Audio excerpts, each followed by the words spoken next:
Om Shanti 3 October 2025 प्रातः मुरली बाबा कहउछंती मिठे बच्चे तुमे माने हेउछ सच्चा सच्चा पतंग जेउ माने वर्तमान ज्योति उपरे झास देउछ। एही झास देवार स्मारकी हेउछि दीपावली। तुमे माने हेउछ सच्चा सच्चा पतंग जेउ माने वर्तमान ज्योति उपरे झास देउछ। एही झास देवार स्मारकी हेउछि दीपावली। प्रश्न बाबा निजर संतान मानकु केउ समाचार सुनाइछंती? बाबा निजर संतान मानकु केउ समाचार सुनाइछंती? उत्तर बाबा सुनाइछंती तुमे आत्मा माने निर्वाण धामरु एठाकु किपरि आसुछ एवं मु किपरि आसुछि, मु किए कौन करुछि, किपरि रामराज्य स्थापन करुछि एवं किपरि तुममानकु रावण उपरे विजय प्राप्त कराउछि। एबे तुमे पिला माने एही सबु कथाकु जानिछ। तुमर आत्मा ज्योति जाग्रत होई जाइछि। गीत तुम्ही हो माता पिता तुम्ही हो। ओम शांति। मीठा मीठा आत्मिक संतान माने गीत सुनिले, आत्मा माने एही शरीरर कर्मेंद्रिय द्वारा गीत सुनिले।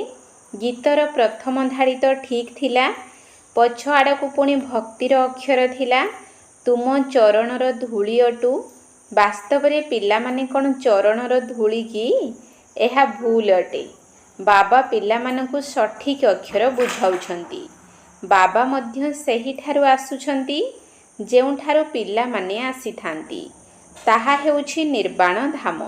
समस्तंकर आसीबार समाचार तो पिला मानकु सुनाइली, निजर मध्य सुनाइली जे मु किपरि आसुछि, आसी कौन करुछि।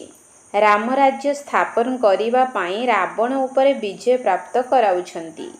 पिला माने जानिछंती राम राज्य एवं रावण राज्य एही पृथ्वी उपरे ही अछि। एबे तुमे विश्वर मालिक हेउछ। धरित्री, आकाश, सूर्य आदि सबु तुम हाथ को आसी जाउछि। तेणु कुहाजिब राम एवं रावण राज्य सारा विश्व उपरे हेउछि। रावण राज्य रे केते कोटी अछंती, किंतु राम राज्य रे अल्प संख्यक थांती। पुणी धीरे धीरे वृद्धि होई थाए। रावण राज्य रे बहुत वृद्धि हेउछि, काहिंकिना मनुष्य विकारी होई जाइछंती। राम राज्य रे निर्विकारी थांती। मनुष्य मानकर ही कहानी अटे। तेणु राम एवं रावण उभय बेहद्र मालिक अटंती। वर्तमान केते अनेक धर्म रहिछि। गायन रहिछि जे अनेक धर्मर विनाश। बाबा वृक्ष संबंध रे मध्य बुझाइछंती। एबे रावण को जलाई दशहरा पालन करुछंती। एहा हेला हद्र जलाइबा। तुमर तो बेहद्र कथा अटे। रावण को मध्य केवल भारतवासी ही जलाउछंती। विदेश रे मध्य जेउठी जेउठी अधिक भारतवासी थिबे सेठारे जलाइबे। ताहा हेला हद्र दशहरा। शास्त्र रे देखाइछंती लंका रे रावण राजत्व करुथिला। सीता को चोराई लंका को नेइगला। एहा हेला हद्र कथा। वर्तमान बाबा कहउछंती सारा विश्व उपरे रावणर राज्य चलीछि। राम राज्य एबे नाही। राम राज्य अर्थात ईश्वरंक द्वारा स्थापित राज्य। सत्य युग को राम राज्य कुहा जाउछि। माला स्मरण करिथांती रघुपति राघव राजा राम कहंती, किंतु राजा राम को स्मरण करंती नाही। जिए सारा विश्वर सेवा करुछंती तांकर माला को स्मरण करुछंती। भारतवासी दशहरा परे पुणी दीपावली पालन करंती। दीपावली काहिंकी पालन करुछंती? काहिंकी ना देवता मानकर राज्याभिषेक हेउछि। कारुनेशन समय रे बहुत आलोकरे सजाई थांती। प्रथमतः राज्याभिषेक, द्वितीय रे पुणी कुहा जाए घरे घरे दीपमाला हेउछि। प्रत्येक आत्मार ज्योति जाग्रत होई जाए। एबे सबु आत्मा मानकर ज्योति लिभि जाइछि। लौह युग अर्थात अंधकारर युग। अंधकार अर्थ भक्ति मार्ग। भक्ति करी करी ज्योति कम होई जाउछि। बाकी एही दीपावली तो कृत्रिम अटे। ଏପରି ନୁହେଁ ଯେ ଅଭିଷେକ ହେଲେ ଆତସବାଜି ଜଳାଇଥାନ୍ତି। ଦୀପାବଳିରେ ଲକ୍ଷ୍ମୀଙ୍କୁ ଆହ୍ୱାନ କରି ପୂଜା କରିଥାନ୍ତି। ଏହି ଉତ୍ସବ ହେଉଛି ଭକ୍ତି ମାର୍ଗର। ଯିଏ ବି ରାଜା ସିଂହାସନରେ ବସନ୍ତି ତାଙ୍କର ରାଜ୍ୟାଭିଷେକ ଦିନଟିକୁ ଖୁବ୍ ଧୁମଧାମରେ ପାଳନ କରାଯାଏ। ଏସବୁ ହଦ୍ର କଥା। ଏବେ ତ ବେହଦ୍ର ବିନାଶ ହେବ। ସତ୍ୟ ସତ୍ୟ ଦଶହରା ହେବ। ବାବା ଆସିଛନ୍ତି ସମସ୍ତଙ୍କର ଜ୍ୟୋତି ଜାଗ୍ରତ କରିବା ପାଇଁ। ମନୁଷ୍ୟମାନେ ଭାବୁଛନ୍ତି ଆମର ଜ୍ୟୋତି ବଡ଼ ଜ୍ୟୋତି ସହିତ ମିଶିଯିବ। ବ୍ରହ୍ମ ସମାଜୀଙ୍କ ମନ୍ଦିରରେ ସର୍ବଦା ଜ୍ୟୋତି ଜାଗ୍ରତ ହୋଇ ରହିଥାଏ। ଭାବନ୍ତି ଯେପରି ପତଙ୍ଗ ଜ୍ୟୋତି ଚତୁର୍ଦିଗରେ ଘୂରି ଝାସ ଦିଏ, ସେହିପରି ଆମର ଆତ୍ମା ମଧ୍ୟ ବଡ଼ ଜ୍ୟୋତି ସହିତ ମିଶିଯିବ। ଏହା ଉପରେ ଦୃଷ୍ଟାନ୍ତ ଦିଆଯାଇଛି। ଏବେ ତୁମେ ଅଧାକଳ୍ପର ପ୍ରେମିକା ଅଟ। ତୁମେ ଆସି ଏକମାତ୍ର ପ୍ରେମିକଙ୍କ ପାଖରେ ସମର୍ପିତ ହେଉଛ। ଜଳିବାର କଥା ନୁହେଁ, ଯେପରି ଦୁନିଆର ପ୍ରେମିକ ପ୍ରେମିକାମାନେ ପରସ୍ପରର ପ୍ରେମୀ ହୋଇଯାଆନ୍ତି। ଏଠାରେ ସେ ଏକମାତ୍ର ପ୍ରେମିକ ଅଛନ୍ତି, ବାକି ସବୁ ପ୍ରେମିକା ରହିଛନ୍ତି। ପ୍ରେମିକାମାନେ ସେହି ପ୍ରେମିକଙ୍କୁ ଭକ୍ତି ମାର୍ଗରେ ସ୍ମରଣ କରୁଛନ୍ତି। କହିଥାନ୍ତି, ପ୍ରେମିକ ଆପଣ ଆସିଲେ ଆମେ ଆପଣଙ୍କ ପାଖରେ ବଳି ଚଢ଼ିବୁ। ତୁମ ବ୍ୟତୀତ ଆମେ କାହାକୁ ମଧ୍ୟ ସ୍ମରଣ କରିବୁ ନାହିଁ। ଏହା ତୁମର ଶାରୀରିକ ପ୍ରେମ ନୁହେଁ। ସେହି ପ୍ରେମିକ ପ୍ରେମିକାଙ୍କର ଶାରୀରିକ ପ୍ରେମ ରହିଥାଏ। ବାସ୍ ପରସ୍ପରକୁ ଦେଖିଥାନ୍ତି, ଦେଖି ଯେପରି ତୃପ୍ତ ହୋଇଯାଆନ୍ତି। ଏଠାରେ ତ ଜଣେ ପ୍ରେମିକ, ବାକି ସବୁ ହେଲେ ପ୍ରେମିକା। ସମସ୍ତେ ବାବାଙ୍କୁ ସ୍ମରଣ କରୁଛନ୍ତି। ଯଦିଓ କେହି ପ୍ରକୃତି ଆଦିକୁ ମଧ୍ୟ ମାନିଥାନ୍ତି, ତଥାପି ମଧ୍ୟ ଓ ଗଡ଼୍ ହେ ଭଗବାନ ଶବ୍ଦ ମୁଖରୁ ନିଶ୍ଚୟ ବାହାରେ। ସମସ୍ତେ ତାଙ୍କୁ ଡାକିଥାନ୍ତି, ଆମର ଦୁଃଖ ଦୂର କର। ଭକ୍ତି ମାର୍ଗରେ ତ ବହୁତ ପ୍ରେମିକ ପ୍ରେମିକା ଥାନ୍ତି। କେହି କାହାର ପ୍ରେମୀ ତ ଆଉ କେହି ଆଉ କାହାର ପ୍ରେମୀ ହୋଇଥାନ୍ତି। ହନୁମାନଙ୍କର କେତେ ପ୍ରେମିକ ଥିବେ। ସମସ୍ତେ ନିଜ ନିଜ ପ୍ରେମିକଙ୍କର ଚିତ୍ର ତିଆରି କରି ପରସ୍ପର ମିଳିମିଶି ତାଙ୍କର ବସି ପୂଜା କରିଥାନ୍ତି। ପୂଜା କରି ପୁଣି ପ୍ରେମିକଙ୍କୁ ପାଣିରେ ବୁଡ଼ାଇ ଦେଇଥାନ୍ତି। ଏହାର କିଛି ହେଲେ ଅର୍ଥ ବାହାରୁ ନାହିଁ। ଏଠାରେ ସେ କଥା ନାହିଁ। ତୁମର ଏହି ପ୍ରେମିକ ସର୍ବଦା ଗୋରା, କେବେ ଶ୍ୟାମଳ ହେଉନାହାନ୍ତି। ମୁସାଫିର ବାବା ଆସି ସମସ୍ତଙ୍କୁ ଗୋରା କରାଉଛନ୍ତି। ତୁମେ ମଧ୍ୟ ମୁସାଫିର ଅଟନା। ଦୂର ଦେଶରୁ ଆସି ଏଠାରେ ଅଭିନୟ କରୁଛ। ଏହି କଥାକୁ ତୁମ ଭିତରେ ମଧ୍ୟ ପୁରୁଷାର୍ଥର କ୍ରମ ଅନୁସାରେ ବୁଝୁଛନ୍ତି। ଏବେ ତୁମେ ତ୍ରିକାଳଦର୍ଶୀ ହୋଇଯାଇଛ। ରଚୟିତା ଏବଂ ରଚନାର ଆଦି ମଧ୍ୟ ଅନ୍ତକୁ ଜାଣିଥିବାରୁ ତୁମେ ତ୍ରିକାଳଦର୍ଶୀ ବ୍ରହ୍ମା କୁମାର କୁମାରୀ ହୋଇଗଲ। ଯେପରି ଜଗଦ୍ଗୁରୁ ଆଦିର ଟାଇଟଲ ମଧ୍ୟ ମିଳିଥାଏ ନା, ତୁମକୁ ମଧ୍ୟ ଏହି ଉପାଧି ମିଳୁଛି। ତୁମକୁ ସବୁଠାରୁ ଭଲ ଉପାଧି ମିଳୁଛି ସ୍ୱଦର୍ଶନ ଚକ୍ରଧାରୀ। କେବଳ ତୁମେ ବ୍ରାହ୍ମଣ ସ୍ୱଦର୍ଶନ ଚକ୍ରଧାରୀ ଅଟ ନା ଶିବ ବାବା ମଧ୍ୟ ଅଟନ୍ତି? ଶିବ ବାବା ମଧ୍ୟ ଅଟନ୍ତି। କାହିଁକି ନା ଆତ୍ମା ଶରୀର ସହିତ ସ୍ୱଦର୍ଶନ ଚକ୍ରଧାରୀ ହୋଇଥାଏ ନା। ବାବା ମଧ୍ୟ ଏହାକ ମଧ୍ୟରେ ଆସି ବୁଝାଉଛନ୍ତି। ଶିବ ବାବା ସ୍ୱଦର୍ଶନ ଚକ୍ରଧାରୀ ନ ହୋଇଥିଲେ ତୁମକୁ କିପରି କରାଇବେ? ସେ ସବୁଠାରୁ ସୁପ୍ରିମ, ଉଚ୍ଚରୁ ଉଚ୍ଚ ଆତ୍ମା ଅଟନ୍ତି। ଦେହକୁ କ'ଣ ସୁପ୍ରିମ କୁହାଯିବ କି? ସେହି ସୁପ୍ରିମ ବାବା ଆସି ତୁମକୁ ସୁପ୍ରିମ କରାଉଛନ୍ତି। ଆତ୍ମାମାନଙ୍କ ବ୍ୟତୀତ ସ୍ୱଦର୍ଶନ ଚକ୍ରଧାରୀ କେହି ହୋଇପାରିବେ ନାହିଁ। ତେବେ କେଉଁ ଆତ୍ମାମାନେ? ଯେଉଁମାନେ ବ୍ରାହ୍ମଣ ଧର୍ମରେ ଅଛନ୍ତି। ଶୂଦ୍ର ଧର୍ମରେ ଥିବା ସମୟରେ କିଛି ଜାଣିନଥିଲ। ଏବେ ବାବାଙ୍କ ଦ୍ୱାରା ତୁମେ ଜାଣୁଛ। କେତେ ଭଲ ଭଲ କଥା ଅଟେ। ତୁମେ ହିଁ ଶୁଣି ଖୁସି ହେଉଛ। ବାହାର ଲୋକେ ଶୁଣିଲେ ଆଶ୍ଚର୍ଯ୍ୟ ହେବେ। ଓହୋ, ଏହା ତ ବହୁତ ଉଚ୍ଚ ଜ୍ଞାନ। ତେବେ ସେମାନଙ୍କୁ କୁହ, ଆଚ୍ଛା ତୁମେ ମଧ୍ୟ ଏହିପରି ସ୍ୱଦର୍ଶନ ଚକ୍ରଧାରୀ ହୋଇଯାଅ। ପୁଣି ଚକ୍ରବର୍ତ୍ତୀ ରାଜା ବିଶ୍ୱର ମାଲିକ ହୋଇଯିବ। କିନ୍ତୁ ଏଠାରୁ ବାହାରକୁ ଗଲେ ତ ସବୁ ଖଲାସ। ମାୟା ଏତେ ବାହାଦୁର ଯେ ସେମାନେ ଯେଉଁ ସ୍ଥାନରେ ରହିଥାନ୍ତି ସେହି ସ୍ଥାନରେ ହୋଇ ରହିଯାଇଥାନ୍ତି।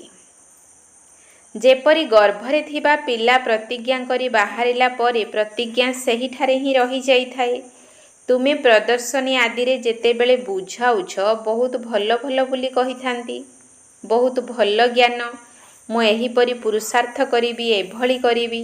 ବାସ୍ ବାହାରକୁ ଆସିଲା ପରେ ଯେଉଁଠିକାର ସେଇଠିକାର ହିଁ ହୋଇ ରହିଯାଉଛନ୍ତି। ତଥାପି ମଧ୍ୟ କିଛି ନା କିଛି ପ୍ରଭାବ ରହିଥାଏ। ଏପରି ନୁହେଁ ଯେ ସେ ପୁଣି ଆଉ ଆସିବେ ନାହିଁ। ବୃକ୍ଷର ବୃଦ୍ଧି ହୋଇ ଚାଲିବ। ବୃକ୍ଷର ବୃଦ୍ଧି ହେଲେ ସମସ୍ତଙ୍କର ଆକର୍ଷଣ ହେବ।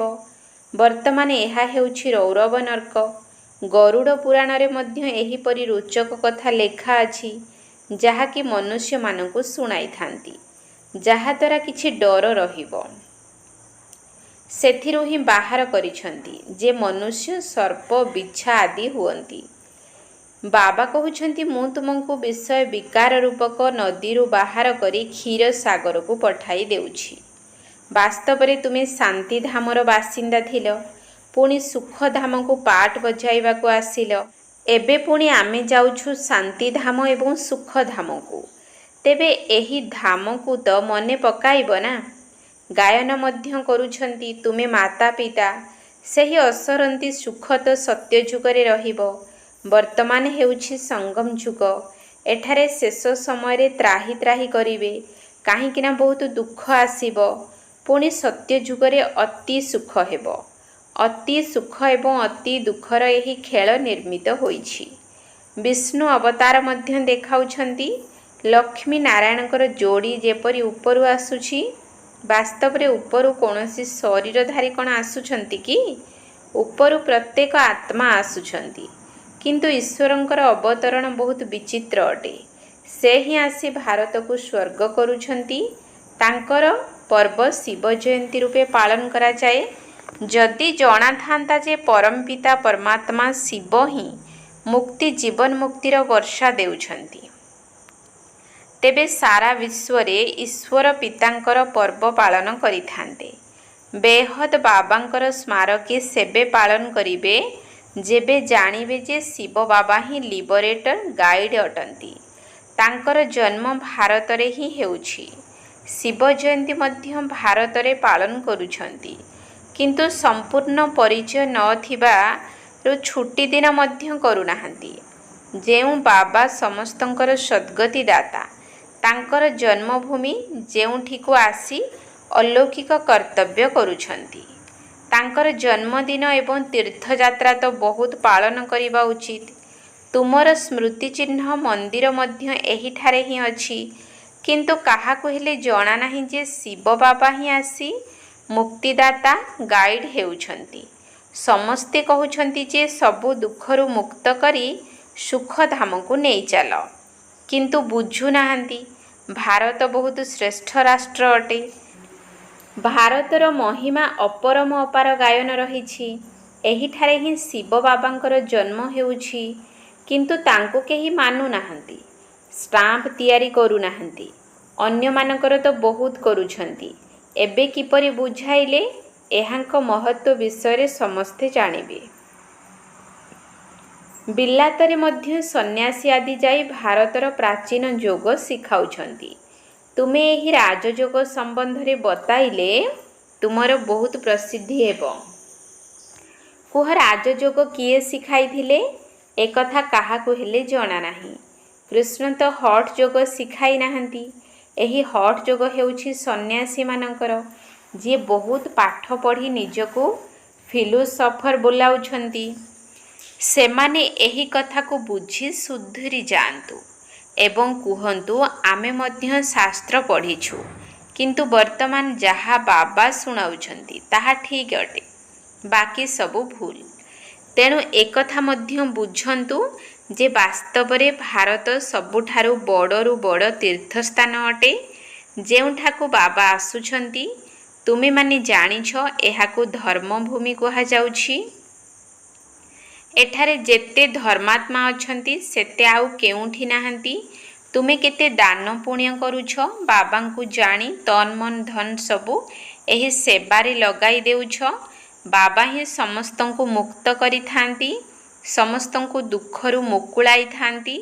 ଅନ୍ୟ ଧର୍ମସ୍ଥାପକମାନେ କେହି ଦୁଃଖରୁ ମୁକ୍ତ କରୁନାହାନ୍ତି। ସେମାନେ ତ ତାଙ୍କ ପଛରେ ଆସୁଛନ୍ତି, କ୍ରମାନ୍ୱୟରେ ସମସ୍ତେ ଅଭିନୟ କରିବାକୁ ଆସୁଛନ୍ତି। ଅଭିନୟ କରି କରି ତମ ପ୍ରଧାନ ହୋଇଯାଉଛନ୍ତି, ପୁଣି ବାବା ଆସି ସତ୍ଵ ପ୍ରଧାନ କରୁଛନ୍ତି। ତେଣୁ ଏହି ଭାରତ କେତେ ବଡ଼ ତୀର୍ଥ ଅଟେ। ଭାରତ ହେଉଛି ସବୁଠାରୁ ନମ୍ବର 1 ଶ୍ରେଷ୍ଠ ଭୂମି। ବାବା କହୁଛନ୍ତି ଏହା ମୋର ଜନ୍ମଭୂମି ଅଟେ। ମୁଁ ଆସି ସମସ୍ତଙ୍କର ସଦ୍ଗତି କରୁଛି, ଭାରତକୁ ସ୍ୱର୍ଗ କରିଦେଉଛି। ତୁମେ ପିଲାମାନେ ଜାଣିଛ ବାବା ସ୍ୱର୍ଗର ମାଲିକ କରିବାକୁ ଆସିଛନ୍ତି। ଏହିପରି ବାବାଙ୍କୁ ବହୁତ ସ୍ନେହର ସହିତ ମନେ ପକାଅ। ତୁମକୁ ଦେଖି ଅନ୍ୟମାନେ ମଧ୍ୟ ଏହିପରି କର୍ମ କରିବେ। ଏହାକୁ ହିଁ କୁହାଯାଉଛି ଅଲୌକିକ ଦିବ୍ୟ କର୍ମ।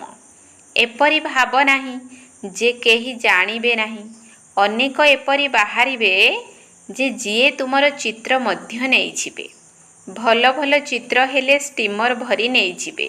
ଷ୍ଟିମର ରହୁଥିବା ସ୍ଥାନରେ ଏହି ଚିତ୍ର ଲଗାଇଦେବେ। ତୁମର ବହୁତ ସେବା ହେବ। ହୁଣ୍ଡି ଭରିବା ପାଇଁ ବହୁତ ଉଦାରଚିତ ଧନବାନ ମଧ୍ୟ ବାହାରିବେ,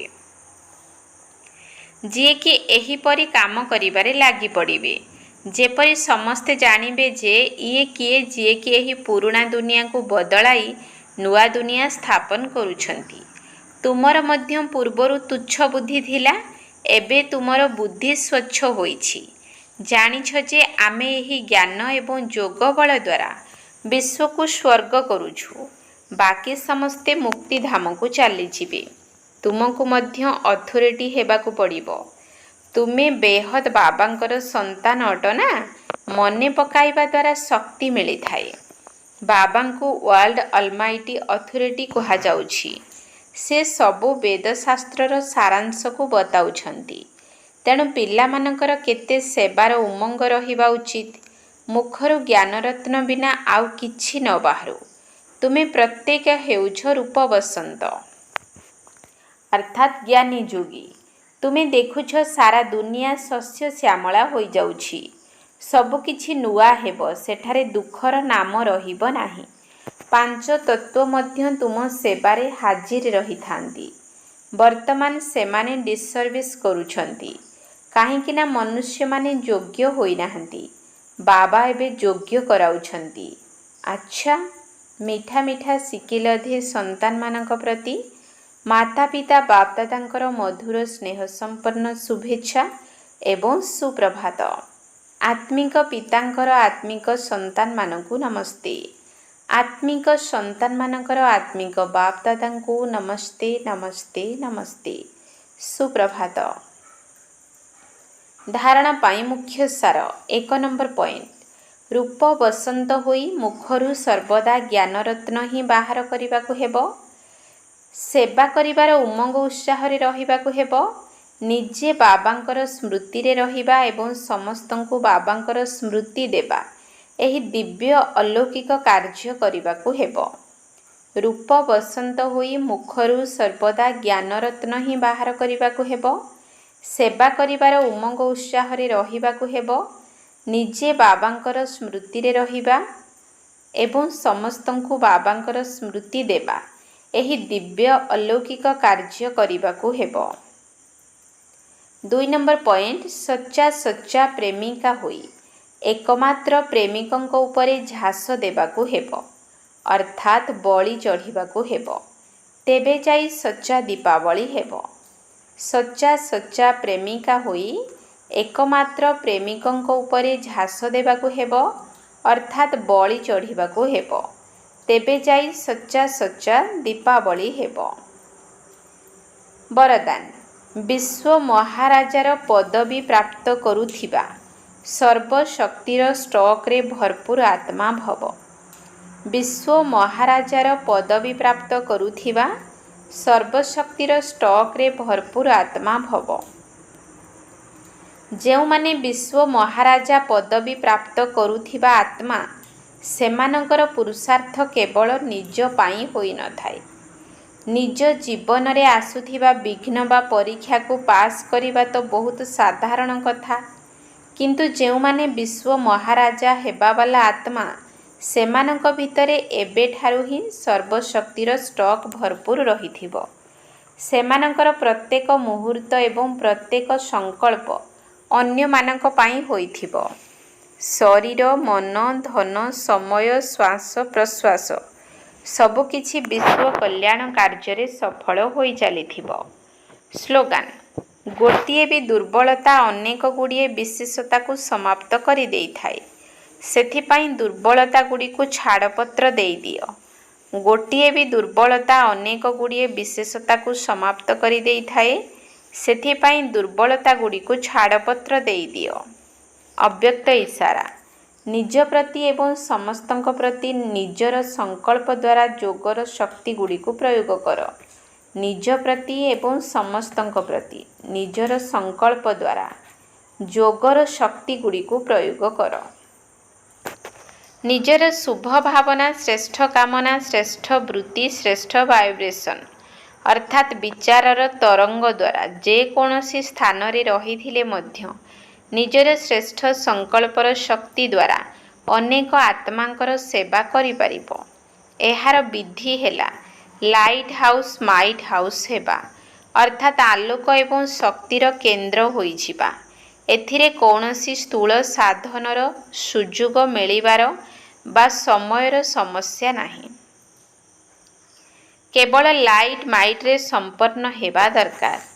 ଓମ୍ ଶାନ୍ତି।